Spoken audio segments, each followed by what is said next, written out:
Melissa DeRosa, Secretary to the Governor, Robert Mejica, Budget Director.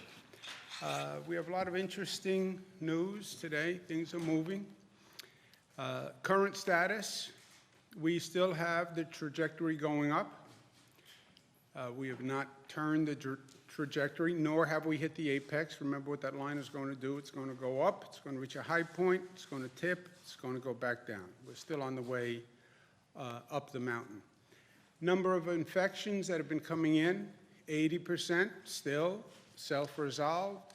About 15% of the people who test positive require hospitalization. And then there are degrees of hospitalization, right? But the total universe that requires hospitalization is 15%. We use projection models. We have Cornell Weill, which is a great medical institution that does projection models. We use McKinsey that does projection models. Department of Health does projection models. The projection models are important because they are projecting the possible trajectory and projecting the possible need, right? So we're planning for a need. The projection models do that. The projection models are just that. They are models of projections. They're not necessarily definitive, but it's the only device that we have to plan, right? Follow the data, follow the data, follow the data. The actual hospitalizations have moved at a higher rate than the projected models, than all the projected models. So that was obviously concerning because that higher infection rate means faster, higher capacity on the hospitals, and that's the critical point for us is the number of people going to hospitals. Right now, what we're looking at is about 140,000 cases coming into the hospitals. The hospital capacity is 53,000 beds. That's a problem. We're looking at about 40,000 ICU cases coming into the hospitals. We have about 3,000 ICU beds. That's a challenge. What is an ICU bed for these purposes? Basically a bed with a ventilator. The ventilator is the most critical piece of equipment for an intensive care unit bed because this is a respiratory illness and people need more ventilation than usual. What do we want to do? Reduce the number of cases coming into the hospitals, slow the number of cases coming into the hospitals. That's what Dr. Fauci is talking about on TV every day. Flatten the curve, flatten the curve, flatten the curve. Slow the number of people coming into hospitals so we can deal with them in the hospitals. And we are working on that. At the same time, increase your hospital capacity, right? So try to slow the number of cases coming into the hospital, meanwhile, raise your hospital capacity. We are working on both simultaneously. We have been from day one. Reduce the number of cases coming in, flatten the curve, slow the spread of the infection. We are doing everything we can on that. That's banning non-essential workers, that's social distancing, that's closing restaurants, closing gyms, just flatten the curve, slow the infection rate. One issue we had was in New York City where we had a higher level of density than we wanted, especially in the New York City parks, especially with young people. I've been as direct as I can and as blunt as I can on young people and the misinformation that they have. You can catch the coronavirus. You may think you are a superhero. You're really not. You can catch it, and you can transfer it, which makes you dangerous to the people who you love. But the New York City parks have been a problem. I saw the problem myself firsthand. I spoke to Mayor de Blasio. I spoke to Speaker Johnson. We said, come up with a plan in 24 hours that everybody agreed with. They came up with a plan. We're now implementing that plan. I signed off on that plan. The plan is going to pilot closing streets in New York City because we have much less traffic in New York City. We have many fewer vehicles in New York City. Open streets. People want to walk. They want to go out and get some air. You want a less dense area. So pilot closing streets to cars, opening streets to pedestrians. We'll also enact mandatory playground social density, which is probably a new concept. No close contact sports in a playground. No basketball, for example. You cannot do it. We're asking people to do that on a voluntary basis. If there is non-compliance with that, we will then make it mandatory and we will actually close the playgrounds.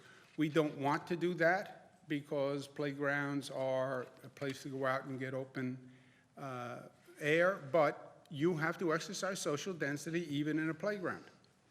And again, it's voluntary. The mayor is going to make it clear that this is important to the people of the city. If it doesn't happen, we will actually close down the playgrounds. I don't want to do that, but we do need to reduce the spread of the infection, and that is what is most important. This is very interesting because the evidence suggests that the density control measures may be working. And again, we're doing this from projections. But look at this because it's interesting. This past Sunday, the projection was that hospitalizations were doubling every 2 days, okay?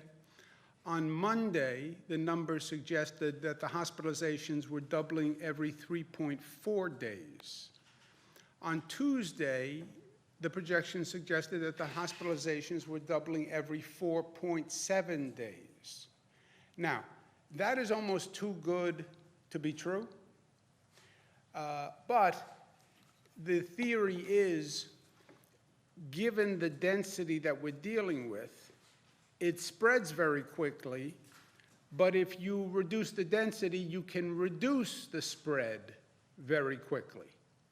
So these projections, I've watched them bounce all over the place, and I don't place a great deal of stock in any one projection, all due respect to all the great academics and statisticians who are doing it. But this is a very good sign and a positive sign. Again, I'm not 100% sure it holds or it's accurate, but the arrows are headed in the right direction, and that is always better than the arrows headed in the wrong direction. So to the extent people say, boy, these are burdensome requirements, social distancing, no restaurants, no non-essential workers, yes, they are burdensome. By the way, they are effective and they're necessary, and the evidence suggests at this point that they have slowed the hospitalizations. And this is everything.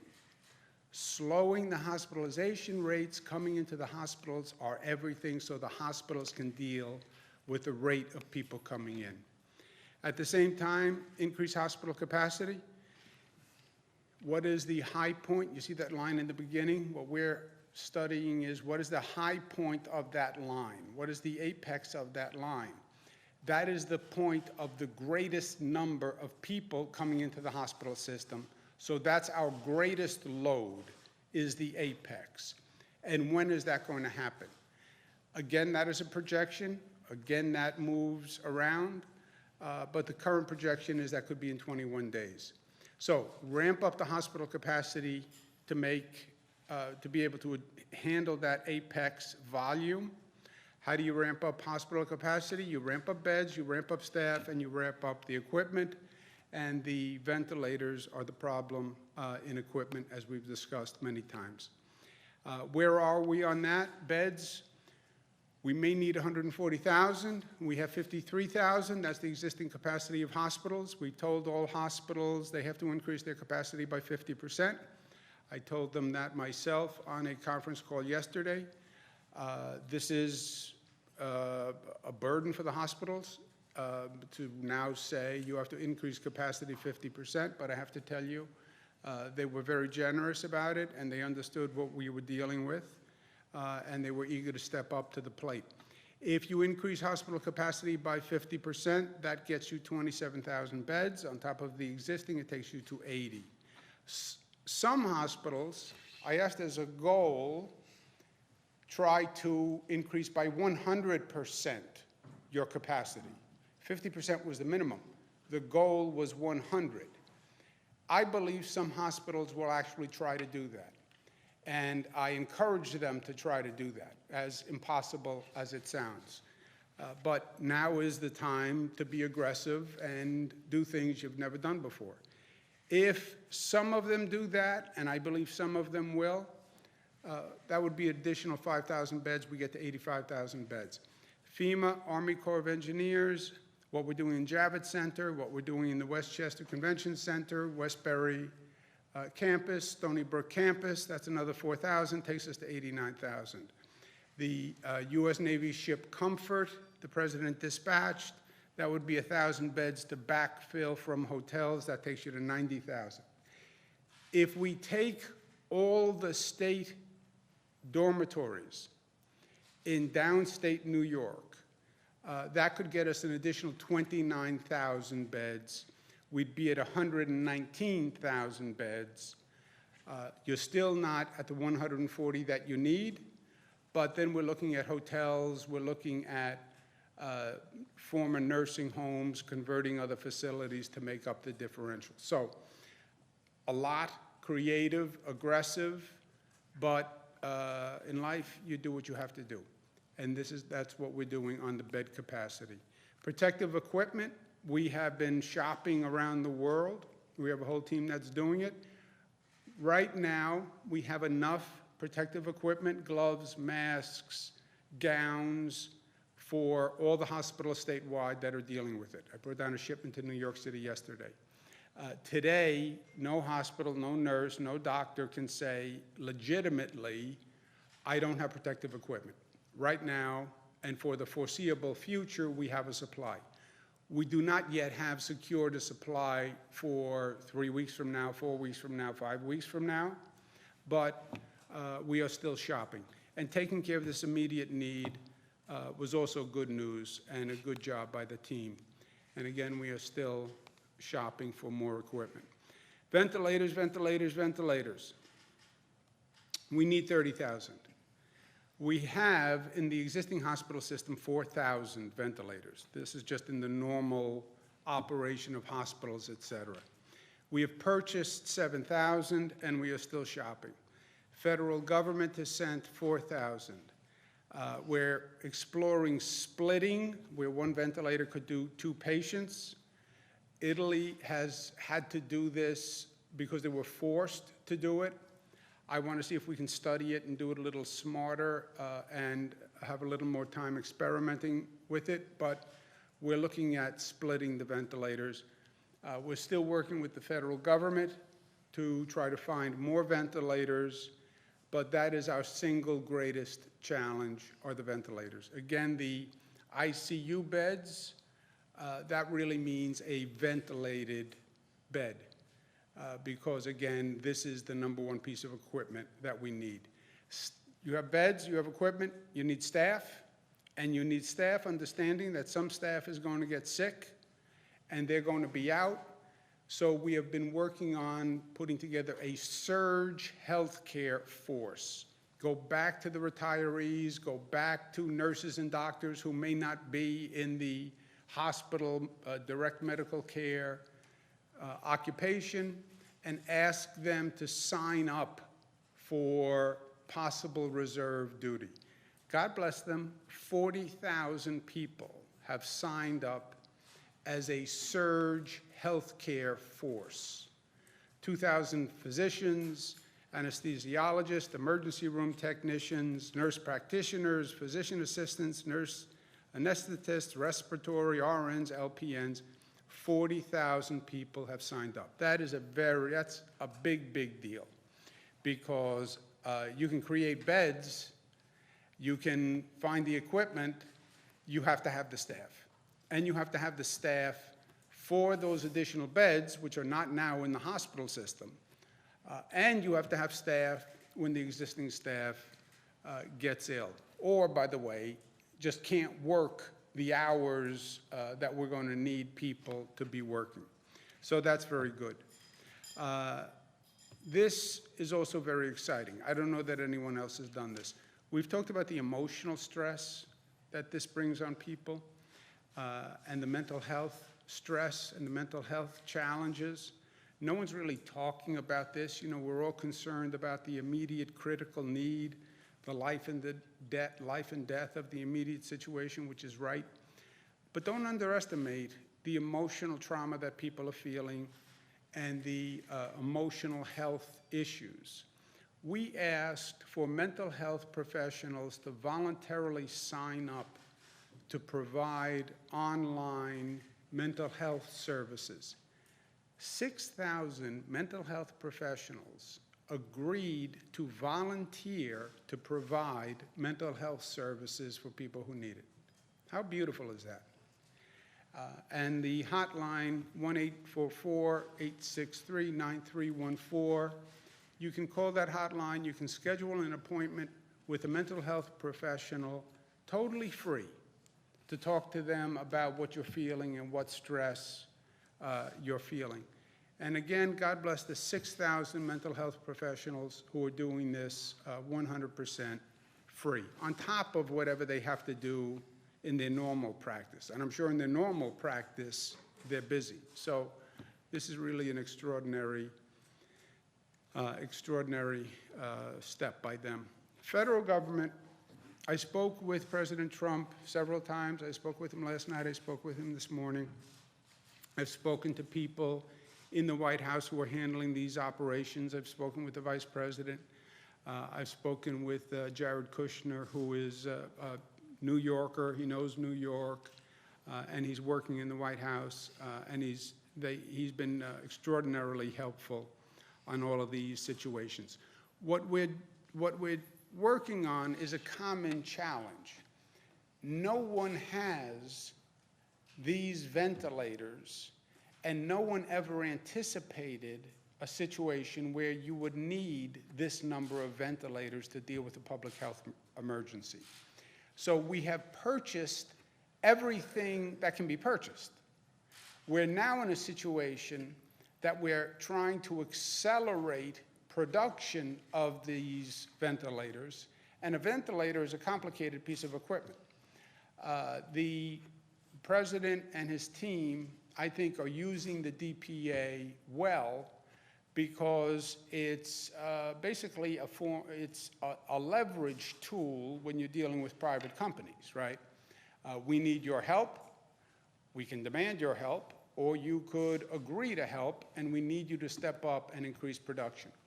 Even with that, there's a ramp-up time for a company to put together the supply chain, put together the workforce, and get these things up and running.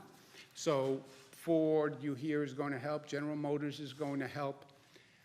The problem is our timeline is so short. We're looking at an apex 21 days in that range.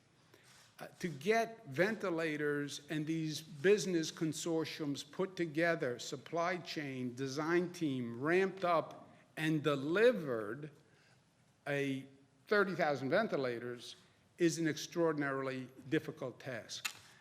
And it's something that our team is working on with the White House team. And I want to thank the President for his cooperation and his team for their cooperation. We're getting very creative. We're talking to countries around the world, as well as new companies that could do production. We're also talking to the White House about another concept. New York has the greatest need in terms of numbers.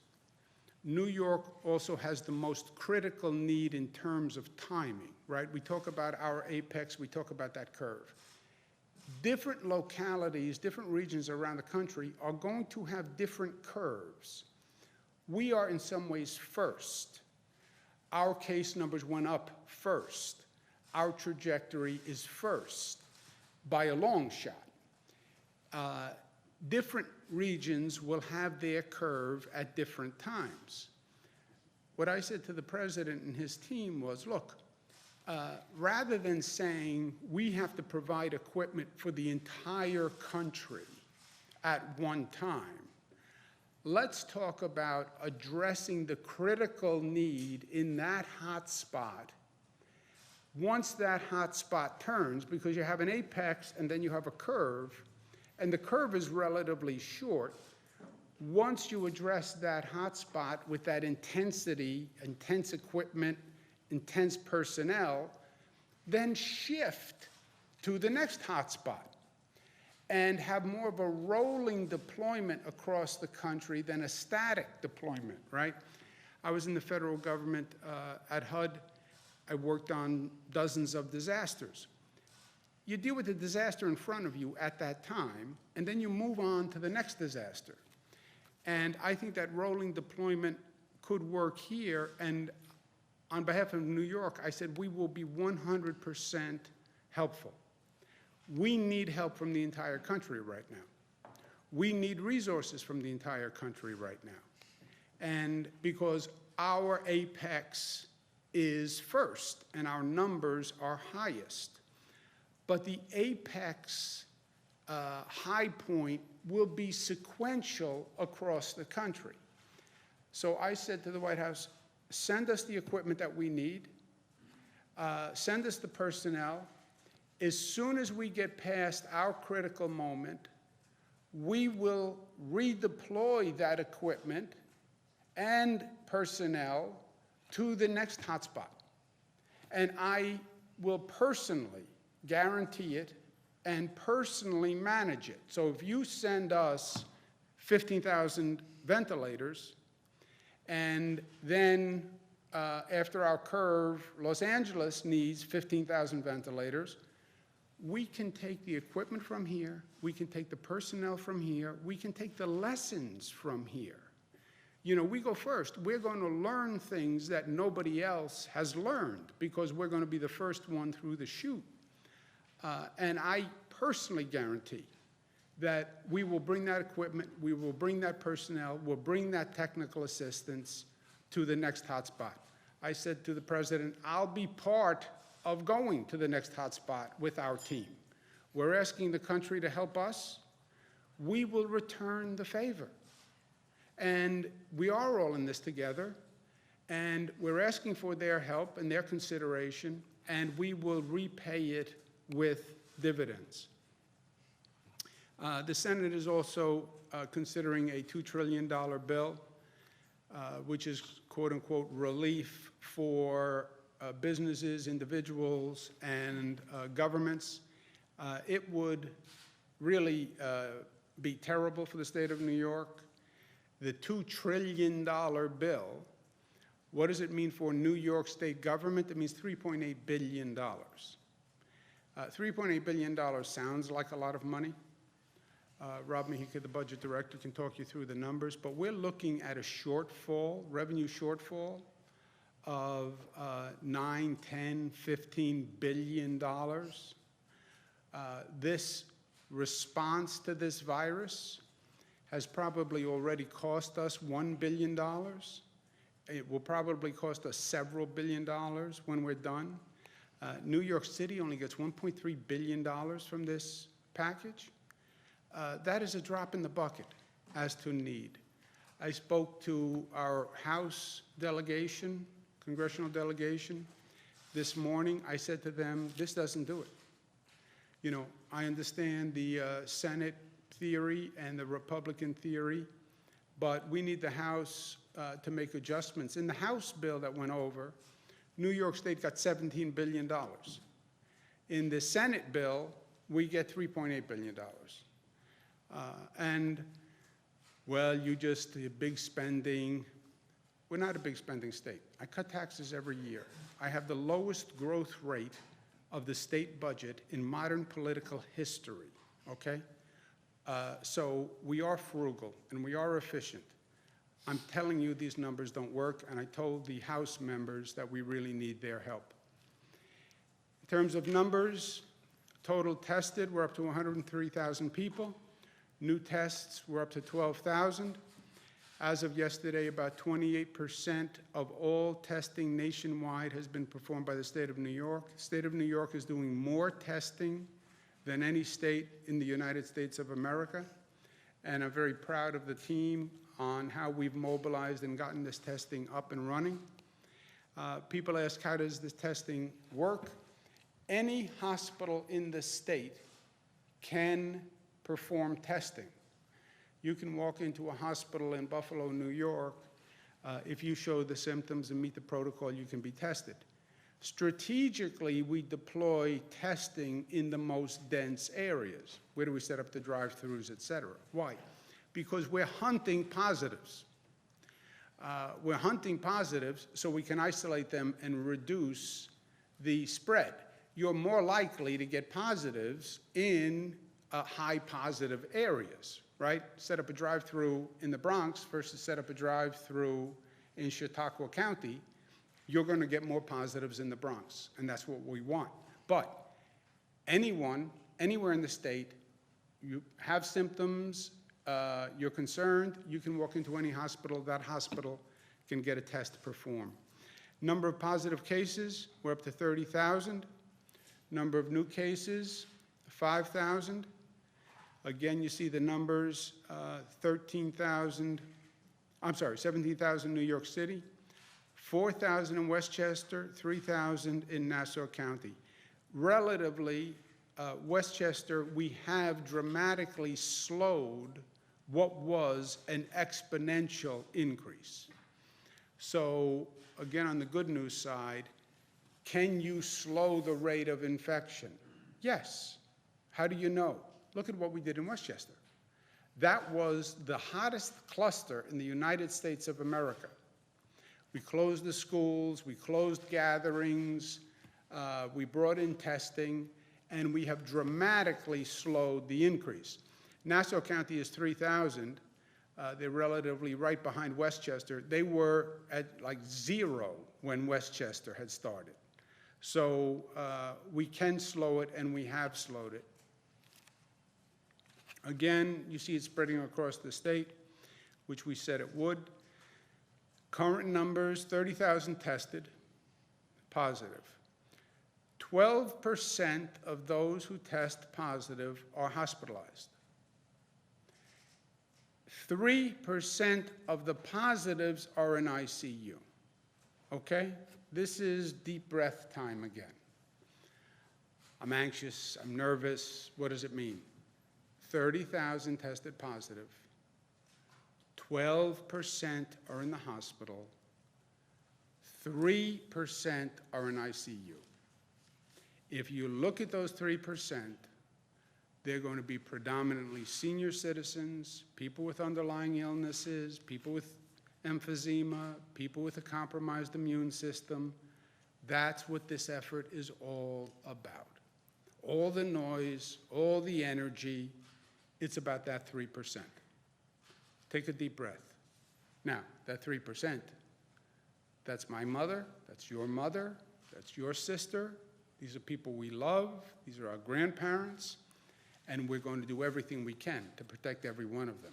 And I give the people of the state of New York my word that we're doing it. But we're talking about 3% of the people who tested positive, who we're worrying about. Most impacted states, we're at 30,000. Next closest state is New Jersey at 3, California 2. This is a really dramatic differential, and this is what I argue to anyone who will listen. We have 10 times the problem that the next state has, which is New Jersey. You compare us to California, which is larger in terms of population. We have 15 times the problem. Now, you have to ask yourself, why? Why does New York have such a high number? And again, in the totality, we understand what it means, but why does New York have such a high number? And this is my personal opinion. I like to make sure that I separate facts from personal opinion. The facts I give you are the best facts I have. And again, the data changes day to day, but I give you exactly what I have on a day-to-day basis. Personal opinion, why does New York have so many more cases than any other state? How can it be? You're 15 times the number of California.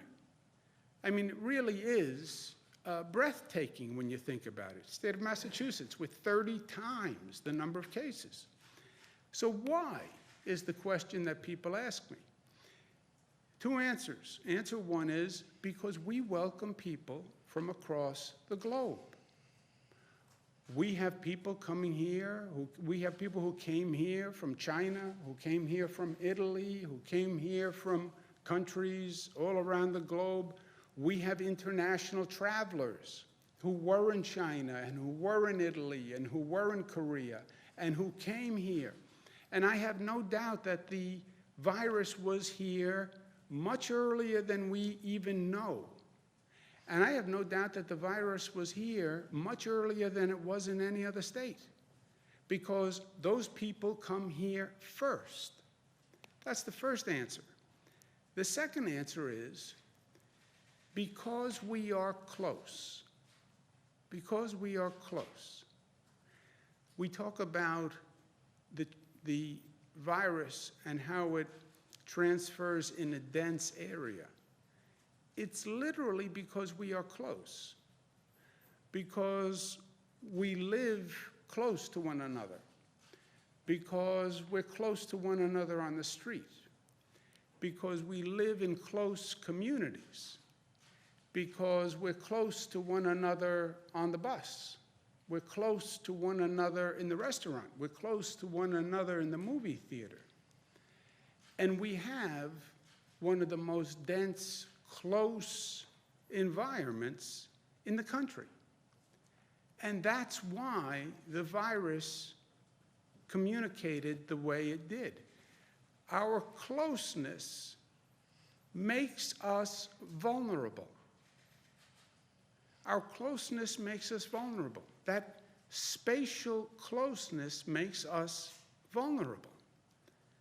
But it's true that your greatest weakness is also your greatest strength.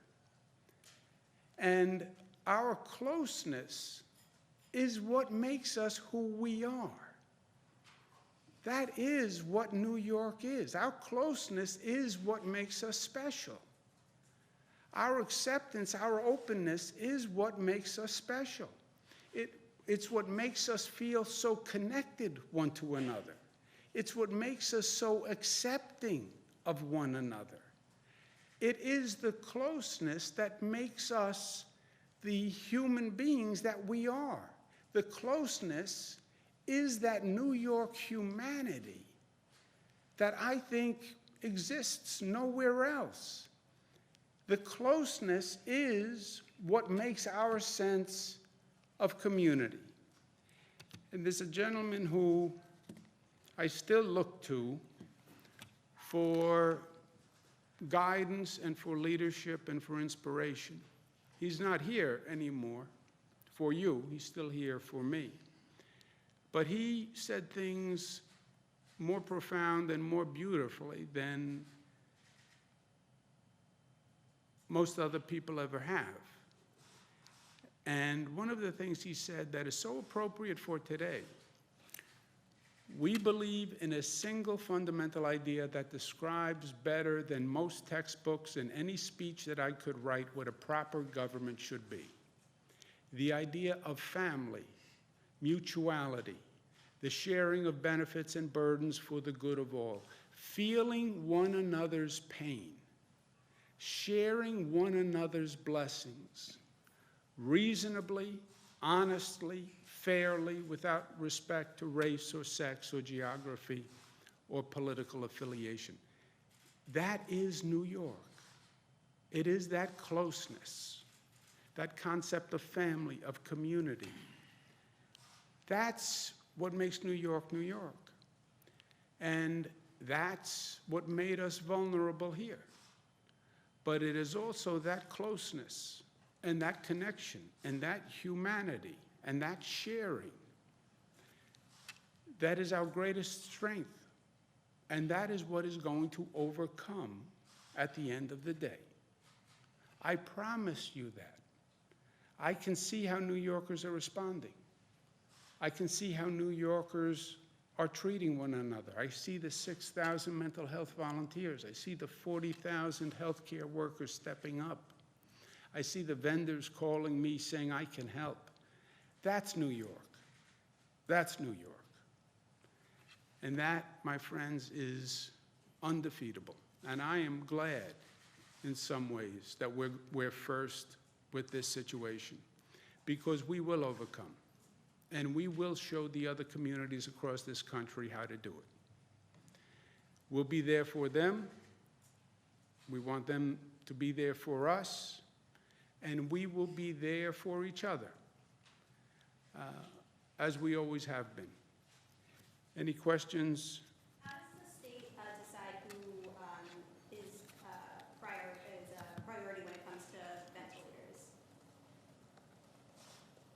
We have no anticipation of having to prioritize ventilator usage. Our goal is to have a ventilator for anyone who needs one. You showed up numbers that showed you're optimistically at 15,000 and you say you're going to need 40,000. So some nitty-gritty questions. Where are those ventilators that have come in from FEMA going? Did you get any commitment from the White House that they're going to send more than the 4,000 that they've committed already? And what is the plan to increase that number the same way you have a plan to increase hospital beds? Yeah, it's a good question, Jimmy. First, the ventilators that are coming in, we're putting in the stockpile. We'll deploy from the stockpile as we need them. Literally deploy on a need basis, right? So if one hospital calls up and says, we're overwhelmed, this is what we need, we'll be in a position to deploy. The increase the beds is within our control, right? There are beds in this state. They're not hospital beds, and you have to figure out how to convert them to hospital beds, and you have to figure out how to get access to them. But we have beds, so that is a logistical, operational challenge. How do you turn a dorm room into a hospital bed, right? How do we build a hospital in Javits Center? The ventilators are different. We don't have them. The federal government does not have them either. No one has a stockpile of these. The federal government has to acquire them the same way we have to acquire them. I'm working with the White House in creative ways to acquire them, getting companies to ramp up, getting companies to retrofit other machines, this rolling deployment methodology, but nobody has them. There is no medical stockpile in Washington that magically can make them appear. There was a report in 2015 where the state suggested, or a task force suggested, maybe New York should increase its stockpile. Any reason that wasn't done? Jimmy, that's not the fact, and you know it. Read the fact checkers on it. There was an advisory commission called Law and the Life and the Law, that had a chart in 2015 that said if you had the 1918 Spanish flu pandemic, you may need X number of ventilators. There is no state in the United States that bought ventilators for the 1918 Spanish flu pandemic. The federal government did not buy ventilators for the 1918 Spanish flu pandemic. Nobody in the world bought ventilators in preparation for a 1918 Spanish flu pandemic. The number of cases that you're reporting, how many of those have resolved? And are there, in other words, the woman who came back from Iran, is she clear now? And are we still reporting cases even though they have resolved? Yes. Short answer is yes. Do you know, Dr. Zucker, the number of people who've resolved? Does anyone have that here besides the Hopkins number? We have hundreds and hundreds of people who have left the hospital, and those are individuals who have resolved. And there are many other individuals who never even came into the hospital, and we can try to get you an exact number on that. Yep. The mechanism for reporting that, because the state last night, I think you changed your criteria, so the county's telling them to, that the rules for clearance have changed at this point, right? Right. Just talk a little bit about that, what was behind that? Well, we were following the CDC guidelines and recommendations that after 7 days, if you were positive, and after 7 days of being positive, and as long as you were more than 72 hours without symptoms, then you can go back to work. But just excuse me 1 second, Jess. This is the best data, okay? This is Johns Hopkins. It's every case since China, 435,000, 19,000 deaths, and again, I'll bet you dollars to donuts. You look at those 19,000, senior citizen, compromised immune system, emphysema, et cetera. Recoveries, 100,000, right? Roughly 25%, pending 300,000. But yes, the recoveries are recoveries. You get it. The people we've had, people who I know, they stay home for 2 weeks, and they then test negative. You can test negative in 2 weeks, you can test negative in 3 weeks, you can test negative in 1 week after you have it. That is going to be the vast, overwhelming number of people. The biggest number, when this is done and we can actually go back and test, the biggest number is going to be people who had it, who resolved, who never knew they had it. That's going to be the biggest number. And the reason we want to get to that test is because then when you talk about restarting the economy, you have a test that says you, Andrew, were exposed to it in February, and by the way, you are recovered and you have the antibodies, go back to work. The number of ICU cases at this point. I'm sorry, one second, I cut off Jesse. And when I cut off Jesse, then he gets annoyed at me, and then I pay for the next week out of. The number of I'm ICU kidding, but- cases today is a third of the ICU beds that are currently available in the state. Do we still not have a figure as to how much the availability of those beds currently is? So it's 3,000 minus 888. The ICU beds, for our purposes, are beds with ventilators, okay? That's really, we can create today more ICU beds with the ventilators we already have in-house, right? So we have 14,000 ventilators. If we had to today, we could create 14,000 ventilated beds if we were bumping up against capacity. Is that right? That's correct. I think the term ICU bed in this world that we're living in right now is different. And so a recovery room with a ventilator is an ICU bed. And so I think that just fixing on the exact numbers, but we have asked all the hospitals for that information as well. Talking about ventilators, but the state only has about 7,000 licensed respiratory therapists. We have 160 that have signed up.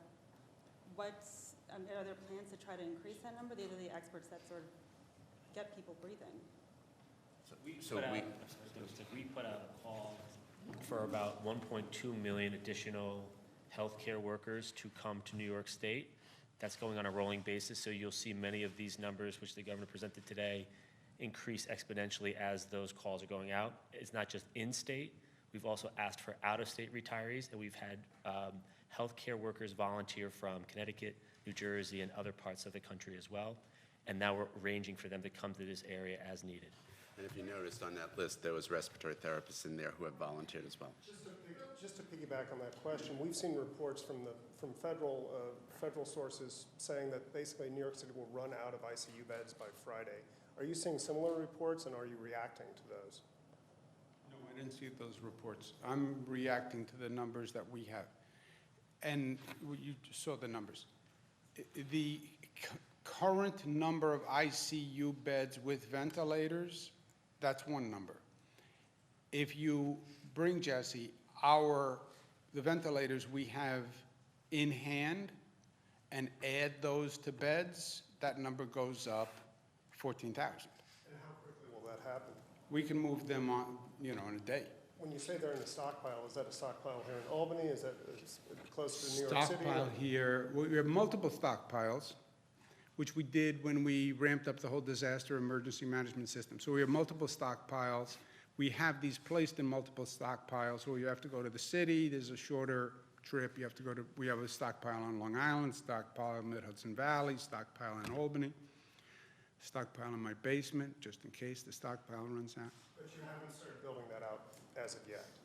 We have the ICU, we have the ventilators in the stockpiles. We have not brought them from the stockpile to a hospital because we don't have a hospital who has called up and said, I need a ventilated bed.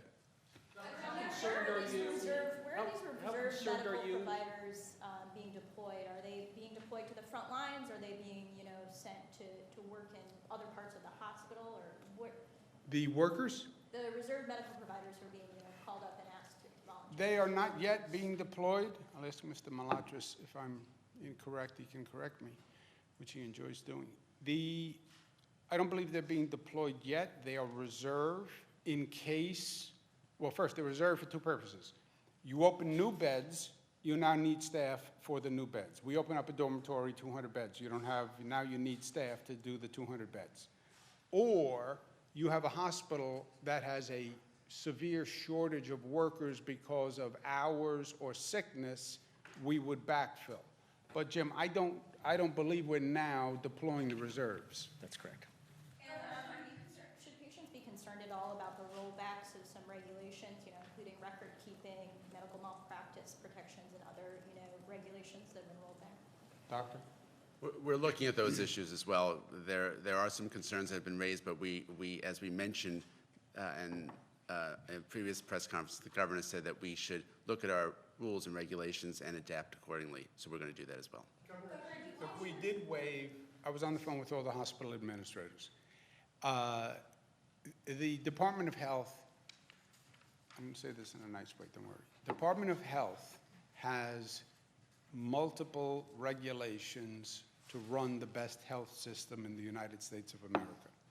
And those regulations make it so. The regulations can sometimes get in the way of expedition and facilitation and mobilization. So we said, in this case, we're going to relax many of the regulations so they can staff up, they can increase capacity. You ask a hospital to double capacity. We have all sorts of space regulations. So you need flexibility for them to do what we're asking them to do. How concerned are you with the cure is worse than the disease mentality? Governor, I'm confused. Do you plan to work with New York City officials to release parolees from Rikers? If I need to work with New York City, but Rikers is run by New York City. Did you have a point? No, I was just going to say, New York City is already doing that on their own, so it's not something that they need us on. But we talk to New York City 77 times a day, so if that conversation needs to be had, it'll be had. 78 to be accurate. Spending package, do they fix that technical error with the No. Medicaid? Do you plan to try to fix that then, or? I can't. You need to be a congressperson. You need to be a senator. I've communicated with all of them. I understand the Washington bureaucracy. I was there.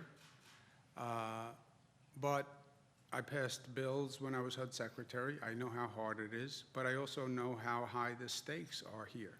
You look at the loss in the revenue, what you guys have been talking about to me, how do you do a state budget with that dramatic loss in revenue?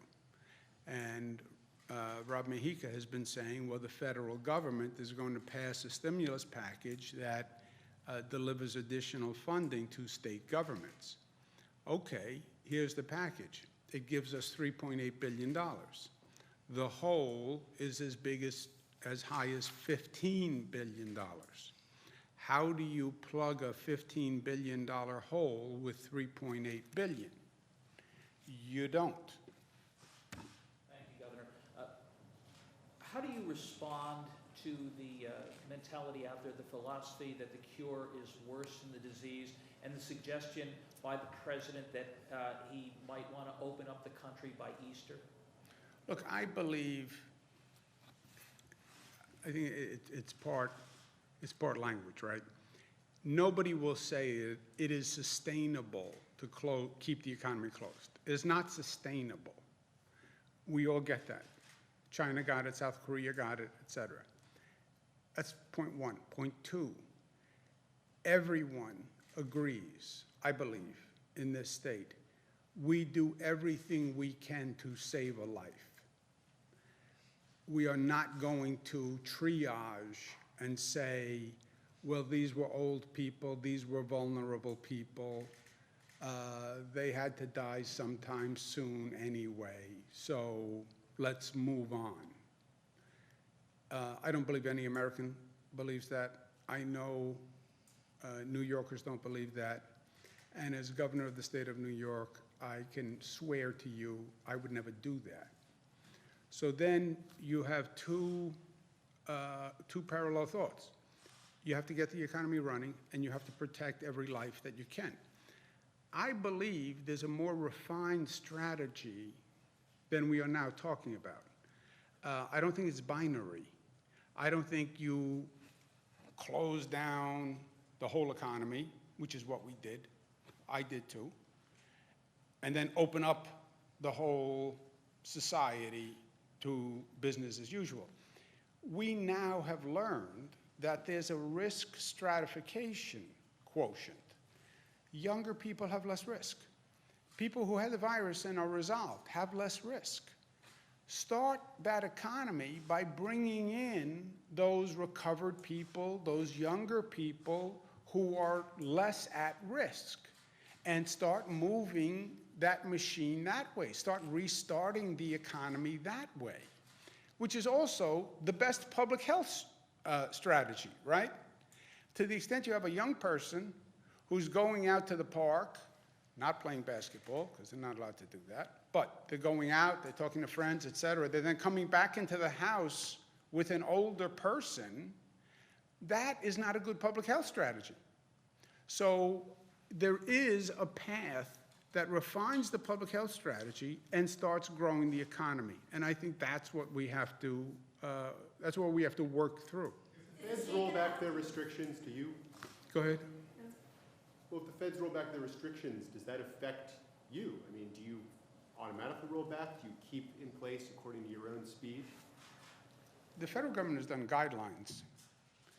They call them guidelines because they are guidelines.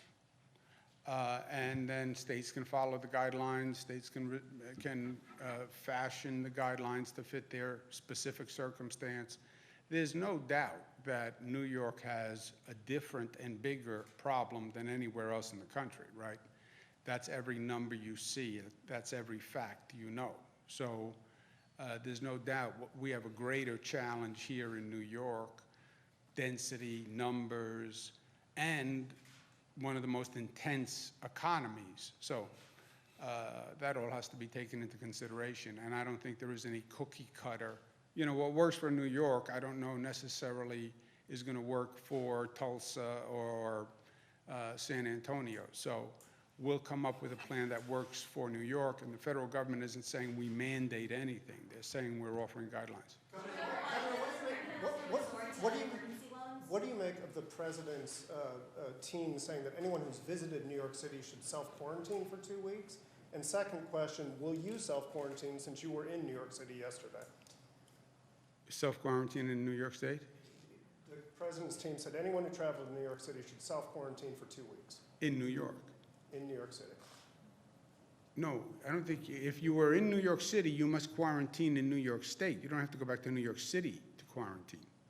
I'm going to quarantine in New York State. What do you make of that dictum, and what will you use That is a medical advisory. Most important thing in life is to know what you don't know. I don't know medicine. I would turn to the doctor. So I think you need to follow the CDC guidelines, and the CDC guidelines recommend that you stay a distance away, social distancing as well, whether it's in New York or not. And this is beyond New York, as the governor has mentioned. It's not just in New York that these cases. But the feds are saying that if you've been to New York City, you should quarantine for 2 weeks, right? I would not follow that. I believe that you should follow the guidelines in general, that you should social distance. And if you were in New York and you go somewhere else, these cases are all over the country. It's not just New York. We are at the forefront, as the governor has said, but it's elsewhere. Last question, because you're so polite and you wait and you. To write the budget, is New York going to have to resort to emergency loans? If so, what would that look like? And, you know, when it comes to like short-term authority or? If we don't get more funding from the feds, I don't know how we write the budget. And that's why this Senate bill is so troublesome. I know the politics of play nice and don't put any pressure on any other elected official. Otherwise, they'll say you have sharp elbows and you don't play nice in the sandbox. This is not a time to play nice in the sandbox. I represent the people of the state of New York. I get paid to represent them. I'm an attorney, I'm an advocate. I'm a New Yorker born and bred. I'm New York tough. If you are hurting the people of the state, I'm going to do everything I can do to defend them. And I'm going to fight for the people of New York to the best of my ability. And we need more federal help than this bill gives us. The House bill would have given us $17 billion. The Senate bill gives us $3 billion. I mean, that's a dramatic, dramatic difference. I'm going to go to work. Thank you very much, guys. Not that this wasn't work. It's like a pleasure, though. Pleasure.